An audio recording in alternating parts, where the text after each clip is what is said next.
평생 아내와 자식을 속인 남자의 장례식장, 그 자리에서 시작된 두 가족의 전쟁. 그러나 진짜 복수는 전혀 다른 곳에서 설계되고 있었습니다. 영정 사진 속 남자가 웃고 있었습니다. 흰 국화 사이에서 환하게 아무 죄도 없다는 듯이 생전에 찍힌 사진 중 가장 잘 나온 것을 골랐다고 딸 서진이 말했지만 이수연은 그 사진을 고르는 일에 관여하지 않았습니다.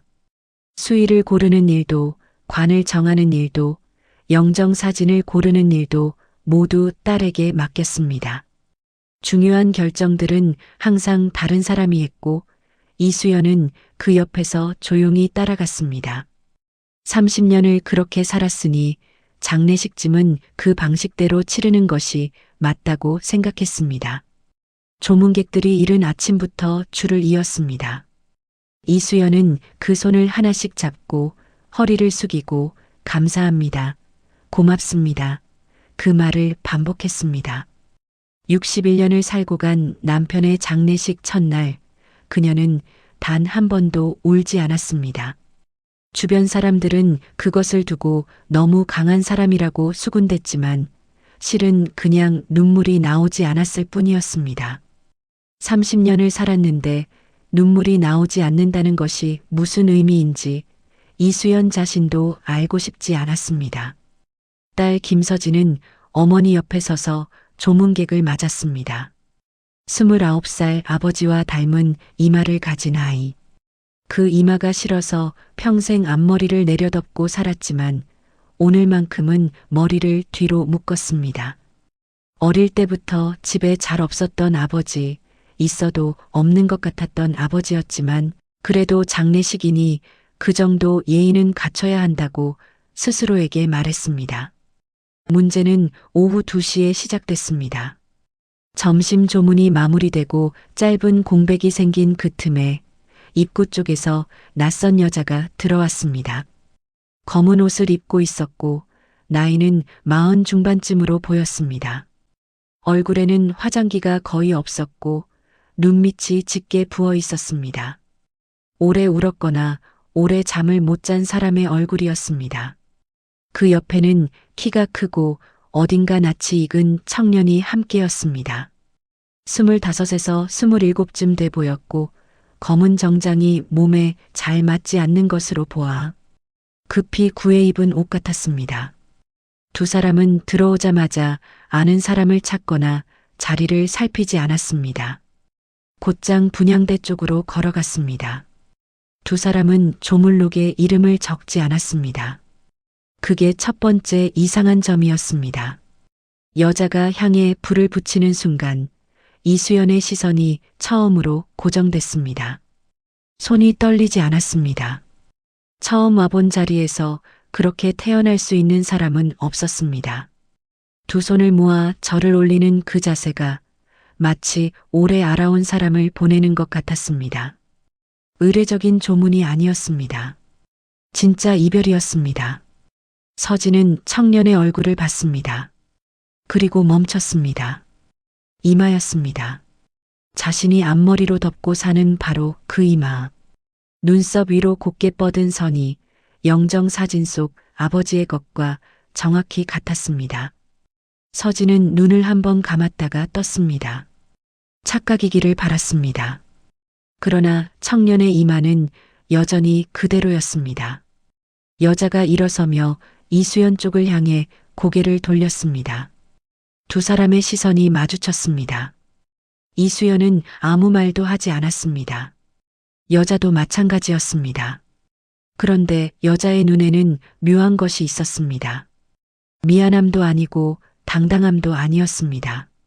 차라리 오래된 슬픔 같은 것이었습니다. 그 슬픔이 이수연을 향한 것인지, 영정 사진 속 남자를 향한 것인지, 아니면 자기 자신을 향한 것인지는 알 수 없었습니다. 두 사람은 그대로 나갔습니다. 왔던 것처럼 조용히. 장례식장 안의 온도가 달라진 것을 느낀 사람은 이수연과 서진 둘뿐이었습니다. 다른 조문객들은 여전히 육개장 국물을 떠먹고 낮은 목소리로 고인의 이야기를 나누고 있었습니다. 세상은 아무 일도 없다는 듯이 돌아갔습니다. 그날 밤 11시가 넘어서야 조문이 끝났습니다. 서진은 조물록을 다시 펼쳤습니다. 두 사람의 이름은 역시 없었습니다. 서진은 CCTV 모니터 앞에 앉아 오후 2시의 화면을 돌려봤습니다. 여자가 들어오는 장면, 향에 불을 붙이는 장면, 절을 하는 장면, 그리고 나가는 장면. 나가면서 여자는 한 번 뒤를 돌아봤습니다. 영정 사진을 향해서가 아니었습니다. 입구 쪽 벽에 걸린 무언가를 향해서였습니다. 서진은 화면을 멈추고 확대했습니다. 벽에는 조화 리본이 하나 걸려 있었습니다. 수십 개의 화환 중 하나였는데 다른 것들과 달리 보내는 사람의 이름이 없었습니다. 그냥 흰 리본에 글씨 한 줄만 적혀 있었습니다. 당신이 지킨 것을 내가 돌려드리겠습니다. 서진은 그 문장을 3번 읽었습니다. 무릎 위에 손이 떨렸습니다. 이 문장이 누구를 향한 것인지 알 수 없었습니다. 어머니를 향한 것인지, 아버지에게 보내는 마지막 말인지, 아니면 전혀 다른 누군가를 향한 것인지. 다만 한 가지는 분명했습니다. 이건 우연이 아니라는 것. 오늘 이 자리에 온 것도, 이름을 남기지 않은 것도, 이 리본을 단 것도 모두 계획된 것이었습니다. 서진은 어머니 방문을 두드렸습니다. 문은 반쯤 열려 있었습니다. 이수연은 침대 끝에 앉아 남편의 지갑을 열어보고 있었습니다. 안에는 가족 사진이 한 장 있었습니다. 서진이 3살 때 찍은 사진이었습니다. 그런데 이수연의 표정이 이상했습니다. 슬픈 게 아니었습니다. 오래전부터 알고 있었던 사람이 낡은 증거를 다시 확인하는 것 같은 얼굴이었습니다. 엄마, 오늘 그 여자. 서진이 말을 채 끝내기도 전에 이수연이 먼저 입을 열었습니다. 알아. 그 여자, 오늘 처음 온 게 아니야. 이수연은 사진을 지갑 안에 다시 넣었습니다. 그리고 아주 낮고 평평한 목소리로 말했습니다. 나도 알고 있었어. 다 알고 있었어. 서진은 그 말의 무게를 가늠하지 못한 채 그냥 서 있었습니다. 창밖에는 늦은 밤비가 내리기 시작했고 장례식장의 조화들이 빗속에서 천천히 젖어가고 있었습니다. 아버지의 영정사진 속 웃음은 비를 맞지 않았습니다. 지붕 아래에서 여전히 환하게 웃고 있었습니다. 아무 죄도 없다는 듯이. 다음 날 아침 이수연은 남편의 서재에 들어갔습니다. 장례가 끝나면 정리해야 할 것들이 있었습니다. 보험 서류, 부동산 등기, 회사 관련 서류들. 30년 결혼 생활이 끝나면 남는 것은 서류뿐이라는 것을 이수연은 어렴풋이 알고 있었습니다. 살아있는 동안에는 사람이 남지만 죽고 나면 서류만 남습니다. 그 사실이 새삼스럽게 서늘하게 느껴졌습니다. 서재는 항상 잠겨 있었습니다. 남편이 살아있을 때 이수연은 한 번도 그 방에 들어간 적이 없었습니다. 남편이 원하지 않았기 때문에 이수연은 그것을 당연하게 받아들였습니다. 결혼 초부터 남편의 공간에는 선이 있었고 이수연은 그 선을 넘지 않는 것이 현명한 아내라고 생각했습니다. 서재뿐 아니라 남편의 핸드폰도, 남편의 지갑도, 남편의 늦은 귀가도 묻지 않았습니다. 그게 이 결혼의 규칙이었습니다. 아무것도 묻지 않는 것, 아무것도 모르는 척하는 것. 그게 이 집을 유지하는 방식이었습니다. 열쇠는 남편의 넥타이 핀 케이스 뒤에 테이프로 붙어 있었습니다. 이수연은 그 사실을 이미 알고 있었습니다. 언제부터 알았는지는 기억나지 않았습니다. 서재 안에는 책상과 책장, 그리고 작은 금고가 있었습니다. 금고는 잠겨 있었지만 책상 서랍은 그렇지 않았습니다. 이수연은 서랍을 하나씩 열었습니다. 계약서들, 명함들, 오래된 메모지들, 평범해 보이는 것들 사이에 서류 봉투 하나가 맨 아래 서랍 안쪽에 끼워져 있었습니다. 봉투 안에는 사진이 12장 있었습니다. 오미란이었습니다. 그리고 청년. 다양한 나이의 사진들이었습니다. 청년이 유치원복을 입고 웃는 사진부터 시작해서 중학교 교복을 입은 사진, 군복을 입고 면회를 온 가족과 찍은 사진까지 누군가의 성장 앨범이었습니다. 이수연은 사진을 한 장씩 넘겼습니다. 손이 떨리지 않았습니다. 이미 각오하고 들어온 방이었습니다.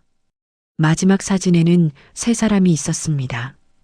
오미란, 청년, 그리고 남편 김병수. 남편은 청년의 어깨에 손을 얹고 웃고 있었습니다. 이수연의 집 거실에 걸린 가족사진 속 표정보다 더 환한 웃음이었습니다. 이수연은 그 사진을 뒤집어 책상 위에 엎어놓았습니다. 그때 서진이 노트북을 들고 서재문 앞에 서 있었습니다. 밤새 무언가를 찾아본 것 같았습니다. 눈밑이 어두웠고 입술이 바짝 말라 있었습니다. 오준혁이야. 오미란의 아들. 26살. 서진이 노트북 화면을 내밀었습니다. 소셜미디어 계정이었습니다. 청년이 화면 속에서 웃고 있었습니다. 이수연은 화면을 잠깐 들여다봤다가 눈을 거뒀습니다. 아버지 재산 얼마나 되는지 알아? 서진은 잠깐 망설이다가 답했습니다. 공식적으로는 부동산이랑 예금 합쳐서 한 30억 정도. 공식적으로는. 이수연이 그 단어를 그대로 받아 강조했습니다. 서진은 어머니의 얼굴을 봤습니다. 분노도 슬픔도 없었습니다. 대신 이수연은 서랍에서 꺼낸 서류 봉투를 서진에게 건넸습니다. 서진이 봉투를 열자 사진들이 쏟아졌습니다. 서진은 사진을 한 장씩 봤습니다. 마지막 사진, 세 사람이 함께 찍은 사진에서 손가락이 멈췄습니다. 아버지가 웃고 있었습니다. 이 가족을 위해서도 아버지는 웃어줬습니다. 이수연은 그 모습을 보지 않고 금고 쪽으로 걸어갔습니다. 번호를 눌렀습니다. 서진의 생년월일이었습니다. 딸깍 하고 금고문이 열렸습니다. 안에는 통장 몇 개와 부동산 권리증, 그리고 명함 한 장이 있었습니다. 장덕수 법무법인 대표. 이수연은 명함을 집어들었습니다. 처음 보는 이름을 처음 읽는 것이 아니었습니다. 이미 알고 있던 이름을 확인하는 손이었습니다. 이 사람한테 연락해야 할 것 같다. 서진은 그 말투의 온도를 이상하게 느꼈지만 묻지 않았습니다. 지금 당장 모든 것을 알려고 하면 안 될 것 같았습니다. 이 집에는 아직 열리지 않은 문이 너무 많았습니다. 장례 사흘째 되는 날, 발인이 끝난 직후였습니다. 화장장으로 가는 차 안에서 이수연은 핸드폰을 꺼내 문자를 보냈습니다. 장덕수에게가 아니었습니다. 수신인은 오미란이었습니다. 번호는 이미 저장되어 있었습니다. 서진은 그것을 보지 못했습니다. 문자 내용은 단 한 줄이었습니다. 이제 시작합시다. 발인이 끝나고 사흘 뒤 장덕수가 먼저 연락해 왔습니다. 유산 관련 법적 절차를 진행해야 한다는 내용이었습니다. 고인의 오랜 친구이자 법률 대리인으로서 유언장 내용을 전달하고 싶다고 했습니다. 목소리는 침착했고 말 사이사이에 적절한 위로를 끼워 넣었습니다. 오랫동안 이 일을 해온 사람의 말투였습니다. 이수연은 날짜와 시간을 정했습니다. 목소리에는 아무 감정도 없었습니다. 약속 장소는 장덕수의 법무법인이었습니다. 서진은 어머니를 따라 나서면서 뭔가 이상하다고 느꼈습니다. 어머니가 너무 조용했습니다. 슬픔이나 분노로 조용한 게 아니라 오래 기다려온 사람처럼 조용했습니다. 걸음걸이가 흔들리지 않았고 눈빛이 흔들리지 않았습니다. 법무법인 회의실 문을 열었을 때 서진은 걸음을 멈췄습니다. 오미랑과 오준혁이 이미 그 자리에 앉아 있었습니다. 장덕수는 테이블 상석에 앉아 있었고 양쪽에 두 가족이 나뉘어 앉는 구조였습니다. 처음부터 이렇게 설계된 자리였습니다. 서진은 어머니를 봤습니다. 이수연은 놀라지 않았습니다. 그냥 의자를 당겨 앉았습니다. 오미란도 이수연을 봤습니다. 두 사람은 서로 인사하지 않았습니다. 장덕수가 서류를 펼치며 말했습니다. 고 김병수 씨의 공증유언장입니다. 유언장의 내용은 명확했습니다. 이수연에게는 거주 중인 아파트와 예금 3억 원, 딸 서진에게는 예금 5억 원, 나머지 부동산 12개와 법인 지분, 해외 계좌 잔액 전부는 오준혁에게, 총액으로 따지면 오준혁에게 돌아가는 몫이 전체의 80%를 웃돌았습니다. 서진은 숫자를 들으면서 손톱이 손바닥을 파고드는 것을 느꼈습니다. 그러나 이수연은 여전히 표정이 없었습니다. 서류를 보는 눈이 너무 차분했습니다. 이해 있으십니까? 장덕수가 물었습니다. 이수연이 입을 열었습니다. 이 유언장 3년 전에 작성됐다고 하셨죠. 그때 제 남편 건강 상태가 어땠는지 선생님은 직접 보셨습니까? 장덕수의 눈이 순간 흔들렸습니다. 아주 잠깐이었지만 서진은 봤습니다. 건강하셨습니다. 법적으로 완전히 유효한 상태에서 작성됐습니다. 그렇습니까? 알겠습니다. 이수연은 서류를 한 번 더 들여다봤다가 내려놓았습니다. 자리는 그렇게 끝났습니다. 건물 밖으로 나오자마자 서진이 어머니의 팔을 잡았습니다. 참았던 말이 한꺼번에 나왔습니다.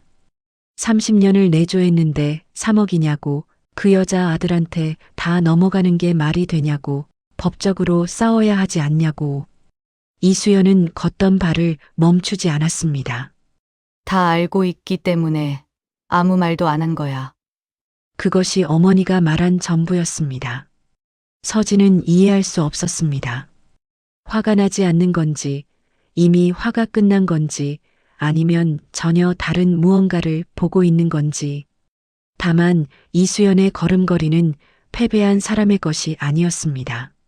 너무 단단했고 너무 방향이 뚜렷했습니다. 그날 저녁 서진은 오준혁의 소셜미디어를 다시 들여다봤습니다. 그리고 이상한 것을 발견했습니다. 오준혁의 팔로워 목록 안에 어머니 이수연의 계정이 있었습니다. 그것도 3년 전부터였습니다. 서진은 가슴이 내려앉는 것을 느꼈습니다. 어머니가 3년 전부터 오준혁을 지켜보고 있었다는 뜻이었습니다. 유언장이 작성된 바로 그 해부터 무언가가 서진이 모르는 곳에서 이미 시작되어 있었습니다. 다음 날 서진은 등기소에 가서 아버지 명의의 부동산 목록을 열람했습니다. 장덕수가 유언장에서 읽어준 부동산 12개의 주소를 하나씩 확인했습니다. 그런데 이상한 것이 있었습니다. 주소 중 3개가 등기부에서 현재 아버지 명의가 아니었습니다. 정확히 말하면 그 주소의 부동산은 이미 3년 전에 명의가 바뀌어 있었습니다. 소유자는 이수연이었습니다. 서진은 그 서류를 들고 한동안 그 자리에 서 있었습니다. 등기소 창구 직원이 다음 손님을 받으려 할 때까지 서진은 움직이지 못했습니다. 3년 전 어머니가 아버지 몰래 부동산 명의를 바꿨습니다. 유언장이 작성된 그 해에, 오준혁의 소셜미디어를 팔로우하기 시작한 그 해에, 이것은 우연이 아니었습니다. 이것은 계획이었습니다. 등기부 열람 결과를 들고 집으로 돌아왔을 때 이수연은 부엌에서 미역국을 끓이고 있었습니다. 장례가 끝난 뒤로 처음 만드는 음식이었습니다. 집안에 국 냄새가 퍼지는 것이 묘하게 낯설었습니다. 아버지가 없는 집에서 따뜻한 음식 냄새가 난다는 것이 이상했습니다. 서진은 잠깐 그 냄새에 멈췄다가 부엌으로 들어갔습니다. 이수연이 국자를 내려놓으며 먼저 말했습니다. 앉아. 두 사람은 부엌 식탁에 마주 앉았습니다. 이수연은 잠시 식탁 위를 내려다보다가 입을 열었습니다. 3년 전에 아버지가 처음으로 실수를 했어. 실수. 그 단어가 이상했습니다. 숨겨둔 여자가 있었던 것도 혼외자가 있었던 것도 아니었습니다. 이수연이 실수라고 표현한 것이 따로 있었습니다. 핸드폰을 집에 두고 출근했어. 30년 중에 딱 한 번이야. 그날 문자가 왔어. 장덕수한테서. 내용은 단순했어. 유원장 초안 검토해봤는데 법적으로 문제 없다고. 그 한 줄이었어. 서진은 숨을 참았습니다. 나는 그때 이미 오미란이라는 여자도 준혁이라는 아이도 알고 있었어. 몇 년 전부터 눈치채고 있었어. 그런데 증거가 없었고 싸울 힘도 없었어. 그냥 모른 척 살았어. 그게 이 집의 방식이었으니까. 이수연은 잠깐 말을 멈추고 냄비 쪽을 한번 봤습니다. 그런데 유원장이라는 말을 들은 순간 모른 척 살 수 없겠다는 생각이 들었어. 그날부터 이수연이 시작한 일들이 있었습니다. 조용하고 느리고 아무도 눈치채지 못하는 방식으로 남편의 지인들 중 부동산 전문 변호사를 수소문했습니다. 남편 몰래 재산 목록을 파악하기 시작했습니다. 남편이 서재에 들어가 있는 시간 동안 이수연은 남편의 은행 거래 내역을 조금씩 역추적했습니다. 30년 동안 살림을 맡아온 사람에게는 어렵지 않은 일이었습니다. 어느 통장에서 언제 얼마가 나가는지, 어떤 달에 왜 금액이 달라지는지 이수연은 이미 오래전부터 알고 있었습니다. 다만 그것을 확인하는 일을 하지 않았을 뿐이었습니다. 그리고 한 가지 방법을 찾았습니다. 남편이 비자금 형태로 운용하는 부동산들이 있었습니다. 공식 재산 목록에 오르지 않은 것들이었습니다. 세금 신고도 안 된 것들이었습니다. 이수연은 그중 3개를 골랐습니다. 남편이 자신에게는 절대 유산을 많이 남기지 않으리라는 것을 알았기 때문에 유언장이 완성되기 전에 먼저 손을 썼습니다. 명예 이전에는 남편의 서명이 필요했습니다. 이수연은 남편에게 도장을 받았습니다. 남편은 서류를 제대로 읽지 않았습니다. 오랜 세월 아내가 가져오는 서류에 도장을 찍어온 사람이었습니다. 관리비 납부 동의서, 아파트 장기수선 충당금 서류, 그런 것들과 함께 섞여 있었습니다. 남편은 안경도 쓰지 않고 도장을 찍었습니다. 30년 동안 아내를 믿었기 때문이 아니었습니다. 30년 동안 아내를 신경 쓰지 않았기 때문이었습니다. 그 3개의 부동산은 그렇게 이수연의 명의가 됐습니다. 시가로 환산하면 총 17억 원이었습니다. 서진은 한동안 아무 말도 하지 못했습니다. 이수연이 자리에서 일어나 미역국을 국그릇에 담기 시작했습니다. 손이 전혀 떨리지 않았습니다. 서진은 그 뒷모습을 바라봤습니다. 30년을 모른 척 살아온 사람. 그런데 그 모른 척이 완전한 체념이 아니었습니다. 이수연은 조용히, 천천히 자신이 할 수 있는 것을 하고 있었습니다. 그런데 엄마, 이게 끝이 아니잖아. 오준혁한테 넘어가는 것들이 아직도 훨씬 많아. 이수연이 국그릇을 서진 앞에 놓았습니다. 장덕수가 있잖아. 그 말의 무게가 서진에게 도달하는 데는 몇 초가 걸렸습니다. 3년 동안 혼자 이 모든 것을 설계하고 버텨온 사람의 얼굴이었습니다. 장덕수? 남편의 오랜 친구, 유언장을 작성한 법률 대리인, 그리고 이수연이 발인 직후 오미란에게 문자를 보내면서 말했던 바로 그 이름. 서진은 비로소 이해하기 시작했습니다. 어머니가 분노하지 않은 이유가 있었습니다. 이미 설계가 끝나 있었기 때문이었습니다. 장덕수는 35년 된 친구였습니다. 김병수와 같은 대학, 같은 과, 같은 자취방에서 살았습니다.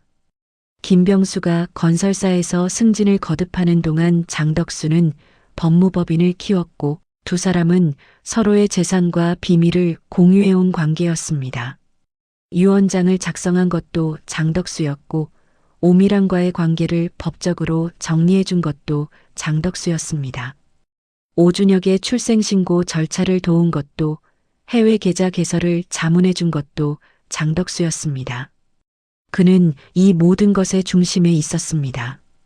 그런데 이수연은 장덕수에 대해 한 가지를 더 알고 있었습니다. 장덕수가 오미란을 먼저 알고 있었다는 것을. 이것이 이 이야기의 진짜 구조였습니다. 이수연이 서진에게 설명을 한 것은 유언장 낭독 이틀 뒤였습니다.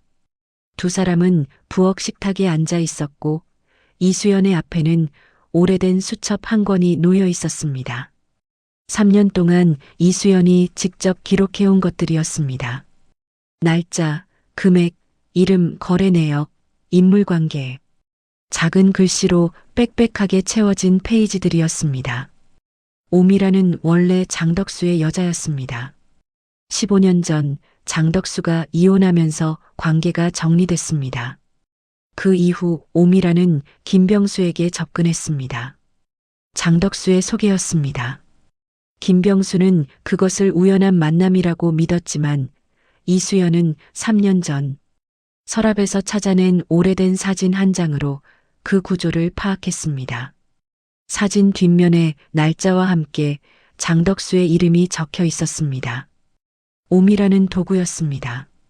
그런데 그 도구가 누구의 손에 들려 있었느냐? 그것이 핵심이었습니다. 장덕수는 15년 동안 오미란을 통해 김병수의 비자금 정보를 파악해왔습니다. 오미란이 알게 된 것들을 조금씩 흘려받았습니다. 그리고 유언장 작성 시점에 오준혁을 상속인으로 밀어넣은 것도 장덕수였습니다. 공식 재산 대부분이 오준혁에게 넘어가면 법적 경험도 없는 26살 청년이 혼자 관리할 수 없을 것이었습니다. 관리를 도와줄 사람이 필요해집니다. 법률 대리인이 필요해집니다. 장덕수 자신이 수수료 명목으로, 자문료 명목으로, 관리비 명목으로 10수억의 재산은 결국 시간이 지나면서 장덕수 쪽으로 흘러갈 구조였습니다. 이것이 진짜 설계였습니다. 서진은 수첩을 들여다봤습니다. 이수연이 3년 동안 적어온 기록들이었습니다. 그 촘촘한 기록들 안에 장덕수의 이름이 반복해서 등장했습니다. 거래 날짜, 금액, 접선 장소, 인물관계도 한 사람이 3년 동안 혼자 정리한 것이라고는 믿기 어려울 만큼 정밀한 기록이었습니다. 오미란과 이수연이 처음 연락을 주고받은 것은 2년 전이었습니다. 이수연이 먼저 연락했습니다. 오미란은 처음에 거부했습니다. 그러나 이수연이 장덕수와 오미란의 관계를 알고 있다는 것을, 그리고 오미란이 결국 장덕수의 계획에서 도구로 쓰이고 버려질 것이라는 것을 이야기했을 때 오미란의 태도가 달라졌습니다. 오미란도 알고 있었습니다. 자신이 이 구도에서 보호받지 못한다는 것을. 오준혁에게 상속이 넘어가 봤자 장덕수가 그것을 다 빼가면 자신과 아들에게 남는 것은 없다는 것을.